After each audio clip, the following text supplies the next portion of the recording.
Sean todos bienvenidos a la casa del Señor. Por favor, no se asusten, no piensen que vengo a cocinar.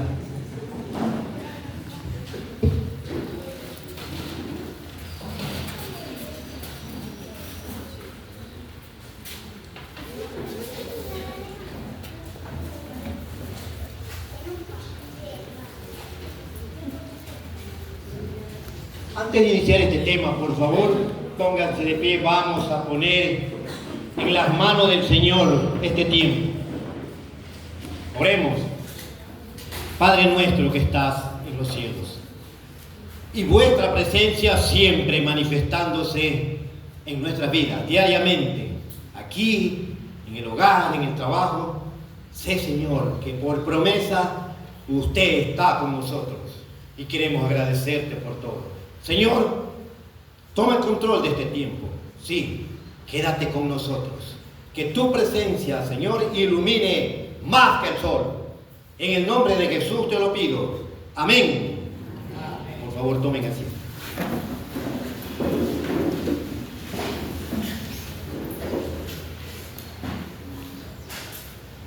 Bien, mis queridos hermanos, antes de iniciar este tema, quiero incluirle una noticia. Creo que muchos lo conocen. Está de moda el descubrimiento de tesoros.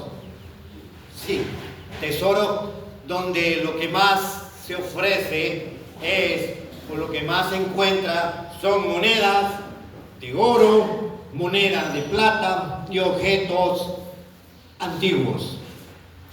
Luego que son encontrados estos tesoros, lo van a dejar en museos, lo van a dejar también en estos coleccionistas y así por el estilo.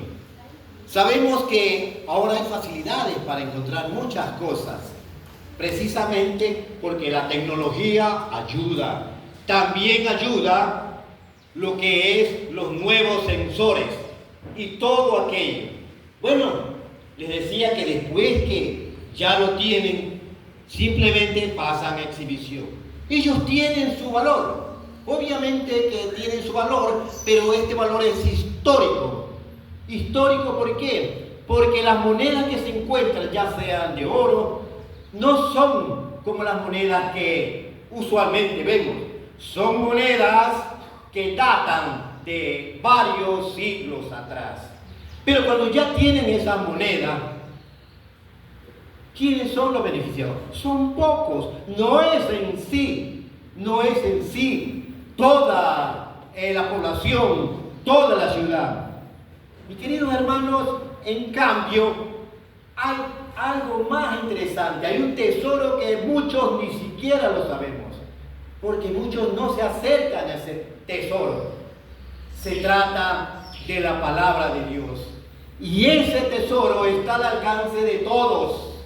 Sí, está al alcance de todos.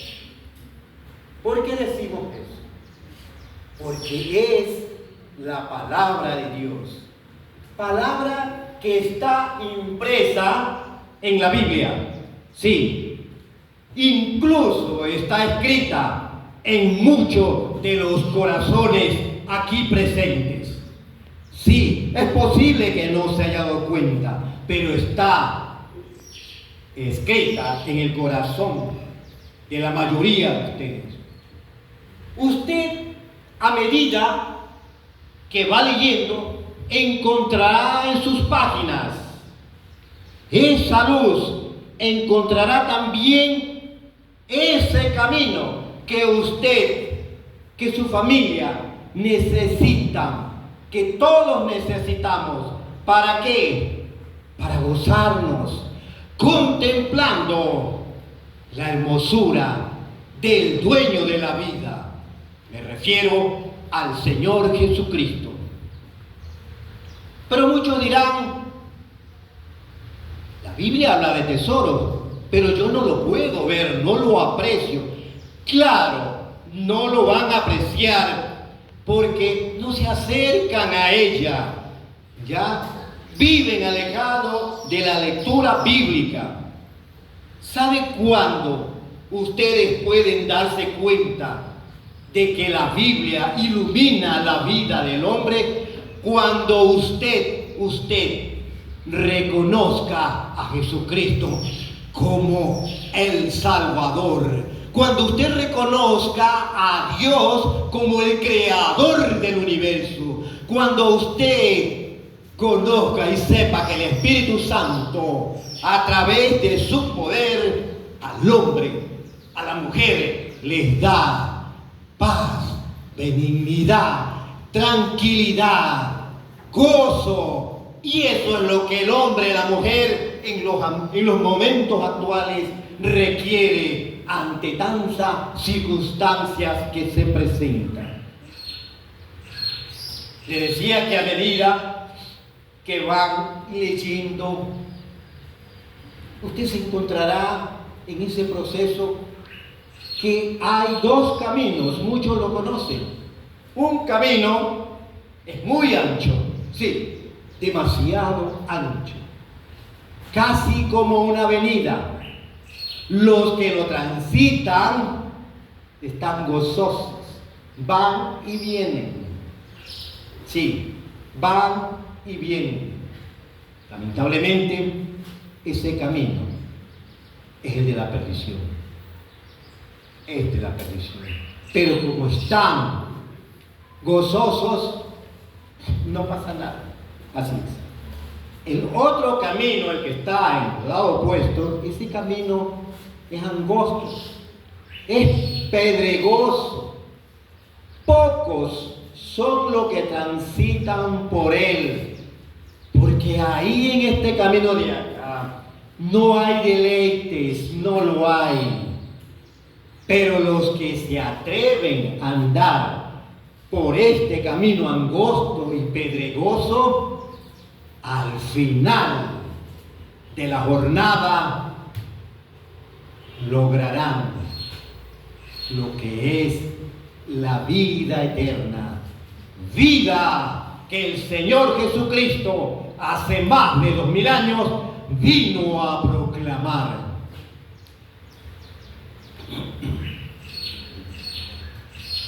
Esta es una pequeña introducción. Quisiera ahora sí entrar en el producto del tema. Nuestro hermano director leyó, una vez más, por favor, abran su Biblia en 2 de Corintios, capítulo 4, verso 7. ¿Lo tienen? Amén.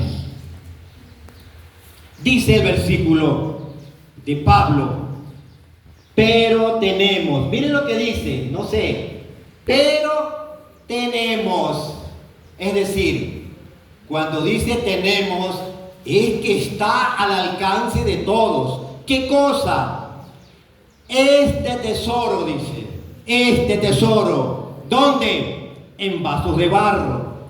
¿Para quién? Para la excelencia del poder sea de Dios y no de nosotros. Pablo, a través de estos versículos que hemos dado lectura, nos está mostrando a todos y cada uno de los creyentes que está a nuestro alcance una recompensa eterna. Pero ¿para quién es esa recompensa? ¿Quiénes pueden ser acreedores a esa recompensa que Pablo desde ya nos dejó también escrito hace más de 2000 años? Se trata para todos los que buscan, para todos los que siguen al Señor Jesucristo. Quiero mencionarles dos puntos en el desarrollo de este tema, para revisar las promesas que Cristo tiene para nosotros. Primer punto, ¿qué dice? Que hay un tesoro oculto en nuestras vidas, similar a lo que dice el versículo. Tenemos este tesoro. Así lo dice Pablo. Pero tenemos este tesoro en vasos de barro, para que la excelencia sea de Dios y no de nosotros. Pablo lo que está haciendo, o lo que está tratando de decir, que hay un tesoro en este vaso de barro, dice. Eso es lo que inicialmente le entendí, pero vamos a continuar en su desarrollo. Ojalá que no se me caiga, no se me puede caer. Mis hermanos, el tesoro del cual Pablo nos hace referencia se trata del increíble mensaje del Evangelio. Ese es lo que quería referirse Pablo. Tenemos este tesoro que usted tiene que apropiarse. Todavía hay tiempo para apropiarse si no tiene ese tesoro. Bien, el mensaje que le hice mención guarda el mensaje de Jesucristo. ¿Y Jesucristo de qué nos habla? Jesucristo nos habla de salvación y vida eterna. Ahora sí que vamos poco a poco desgranando esto. Podemos decir que Pablo está comparando a la persona con el vaso de barro. Eso es lo que dice el versículo. Pablo está comparando a una persona con el vaso de barro. Es decir, los vasos de barro vienen a ser el cuerpo, vienen a ser la vida de todos aquellos que proclaman la palabra de Dios. Esos son los vasos de barro, los que proclaman la palabra de Dios. Usted se preguntará, pero ¿cómo encaja un vaso de barro en esta prédica? ¿Cómo encaja? Déjeme decirle que en la época bíblica, los vasos y la vasija donde se vertía el agua para el vaso eran objetos que tenían su simbolismo y también su importancia. Sin embargo, con lo que es las clases sociales había una gran diferencia entre ellos. Un ejemplo, los ricos, ¿qué hacían para utilizar su vaso y la jarreta que vierte? Esto no lo utilizaban. Ellos utilizaban vasos de de oro puro. Sí, oro puro utilizaban ellos. Vamos bajando. Ahora lo de clase media. Ellos utilizaban sus vasos y sus vasijas ya de plata. El pobre y el humilde utilizaba vasos y jarros, pero ya de barro. Sí, de esto utilizaba ya. Esto utilizaba el sencillo. Sin embargo, los pobres y humildes nunca se avergonzaron. Esto era tan familiar para ellos que inclusive, aparte que les servía para tomarse todo el agua o lo que sea, aparte de eso, servía para guardar objetos de valor. Sí, en esto guardaban sus aretitos, posiblemente su cadena si había en esa época, y estos brazaletes que yo no sé si será invento ahora o ya había. Todo aquello que tenía su valorcito, ellos también lo guardaban. Obviamente debe haber sido en otros más que tenían, pero encajaba aquí. Ahora sí comprende por qué Pablo afirma que nosotros somos como el vaso de barro. Nosotros somos capaces de guardar también un tesoro. Solo que nuestro cuerpo, nuestro corazón, no va a guardar objetos de valores, llámense esto o lo que sea, sino el mejor tesoro que tiene y que nos ha entregado el Señor Jesucristo, su palabra. Ese es el tesoro que guarda nuestro corazón.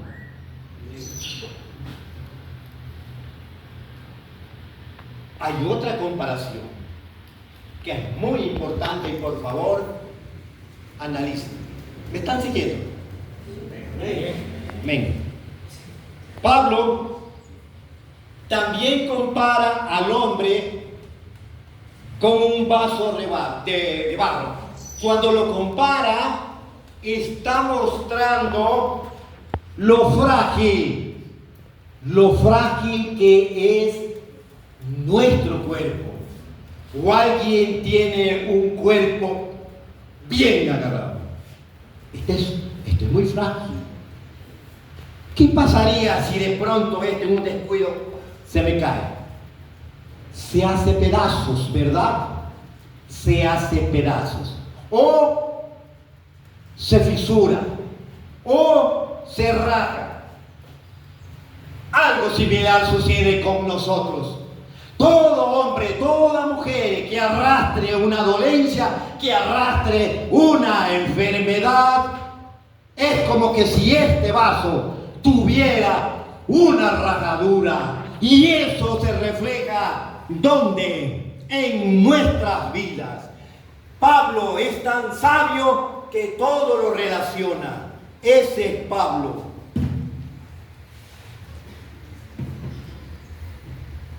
Estamos hablando del barro y debemos reconocer que nosotros nos estamos identificando mucho con el barro. Sí. ¿Por qué razón? Porque somos creación de Él. Y así lo dice Génesis capítulo 2, verso 7, para lo cual les invito que abran su Biblia. Génesis capítulo 2, verso 7.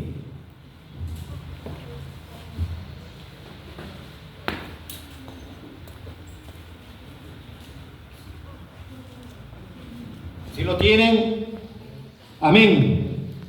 Dice la palabra: entonces Jehová, Dios, formó al hombre del polvo de la tierra y sopló en su nariz aliento de vida. ¿Y fue qué cosa el hombre? ¿Un ser o un ser dormido? Un ser viviente. Esa obra es de Dios. Escúchenme todos. Cualquiera que sea nuestra condición en la que nos encontremos, debemos recordar que las manos del Señor nos moldeó, nos dio vida, como decía nuestra hermana en su canto: moldéame una vez más, Señor, hazme como quiera. Pero el Señor sabe de qué manera le puede moldear. Job también hace referencia precisamente a que nosotros somos de barro. Por favor, Job capítulo 10. Job. Y tengan Job a la mano, porque vamos a hablar un poquito más de Job. Muy interesante Job.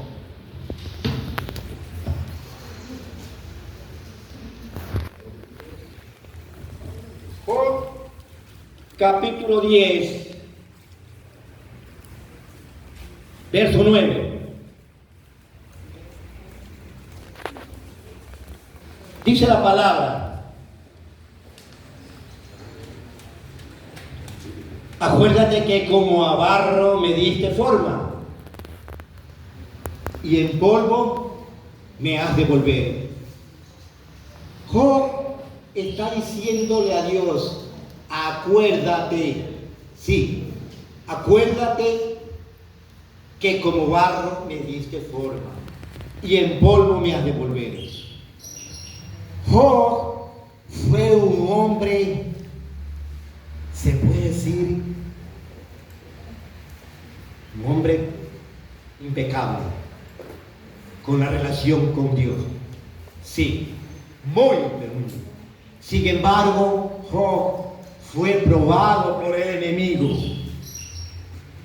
¿Para qué lo probó? Para ver si es que Job mantenía su fe o sucumbía ante él.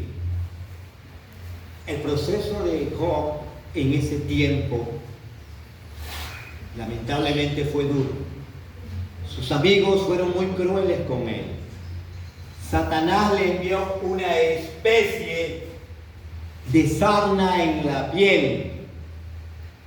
Su esposa también lo relegó. Se atrevió a decirle: maldice a Dios y muérete. Veamos Job 2:9. Para Job 2:9. Por eso dije, no pierdan Job, por favor, porque hay algunos. Job 2:9.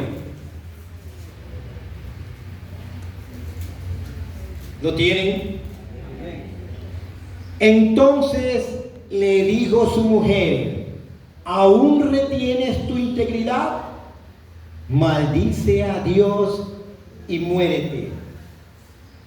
Palabras que salen de nuestra boca porque en realidad no tenemos confianza de Dios. Por eso es que es necesario acercarse a su palabra para saber qué es lo que Él tiene para nosotros. Mis queridos hermanos, amigos que nos visitan, Job nunca renegó de su Creador, porque él logró entender que las cosas materiales no tienen su importancia, eran pasajeras, que lo importante era guardar el tesoro que un día el Señor se lo entregó en su corazón. Y eso fue lo que hizo Job. Eso fue lo que hizo Job. Guardó ese tesoro porque él sabía que un día Dios lo iba a restablecer. Es decir, lo iba a sanar, lo iba a moldear de nuevo. Y no solamente eso, sino que también Job tenía la seguridad de que el Señor le estaba restableciendo una vez más esa vida eterna que al inicio se lo había entregado, pero que Job tal vez dudaba. Pero el Señor no duda. Aquí tiene, Job, tu carta de presentación. Mis hermanos, de la vida de Job aprendemos una gran enseñanza. Definitivamente, él perdió sus propiedades.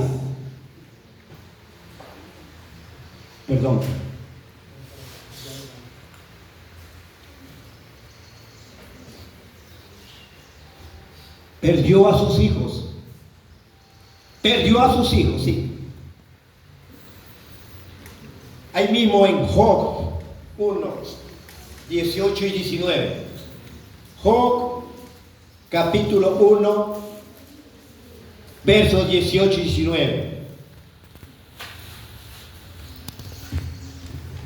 Dice la palabra, ¿lo tienen? ¿Lo tienen? Dice la palabra: entre tanto que éste hablaba, era un trabajador. Vino otro trabajador que dijo: tus hijos y tus hijas estaban comiendo. ¿Y qué más?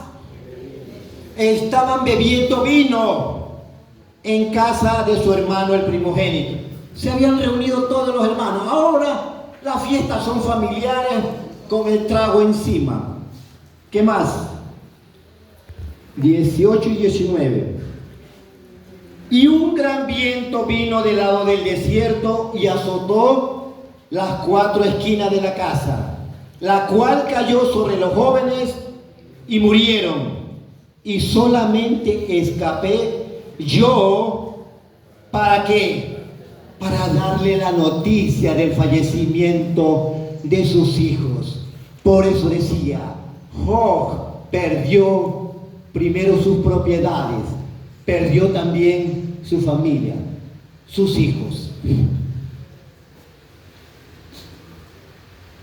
Su padre, Job, pasó la prueba.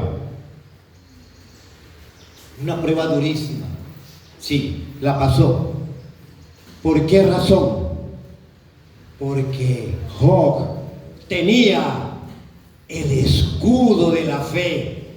Esa fe que a muchos todavía nos hace falta. Y ese escudo de la fe es la que protege de los dardos del enemigo. Pero sus hijos no tenían el escudo de la fe. Ellos andaban por ese camino ancho que le hice mención al inicio. Estaban todos reunidos y todos murieron. Una reflexión para los padres. Todo padre adora a su hijo. Todos. Pero ¿qué le estamos transmitiendo? ¿Qué le estamos haciendo llegar a nuestros hijos?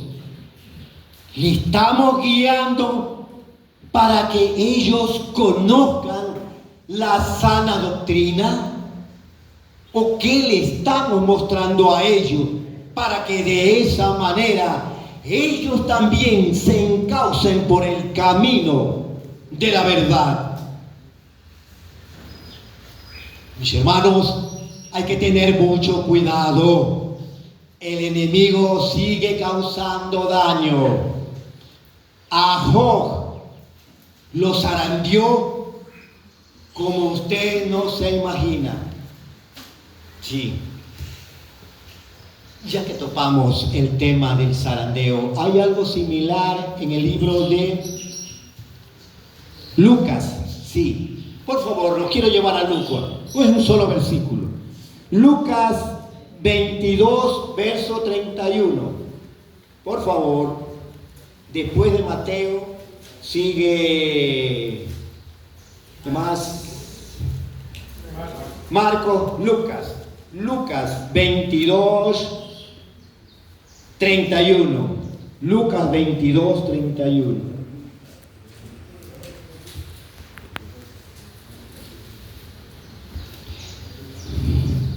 ¿Lo tienen? Miren lo que le dice Jesús a 22, 31. Jesús le dice a Simón Pedro: Simón, Simón, he aquí, Satanás os ha pedido, ¿para qué? Para zarandearos como a trigo. Ha pedido que le dé permiso para que a esos pobres discípulos los zarandee como a trigo.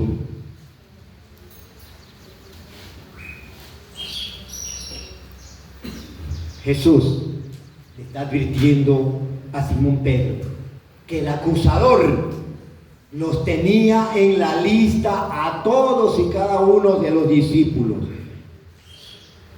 para que sean zarandeados como a trigo. Todavía cuando yo era niño se veían las zarandas, al menos para el café. Pilado ya el café, con agujeros, quedaba el grano y caía la concha. Algo similar debe ser para el trigo. Pero Satanás no es que anda despacito. Satanás cuando agarra, y es porque ustedes, los que creen conveniente, les da permiso por esa distancia que hay, por ese alejamiento con el Señor. Es que ahí es que sucede. Ya vamos a ver lo que pasó con los discípulos.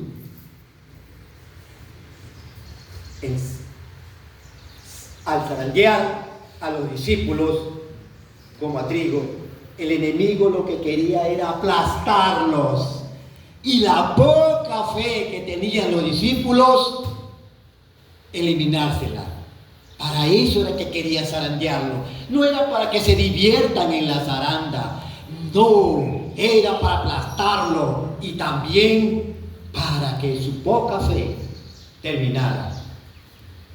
El enemigo intuye también. Usted dirá en su momento, bueno, ¿y por qué Dios en sueño o de otra manera no le advirtió a Job que lo iba a zarandear? ¿Por qué no le advirtió? Es porque el Señor tenía confianza en su hijo Job. Tenía confianza en él.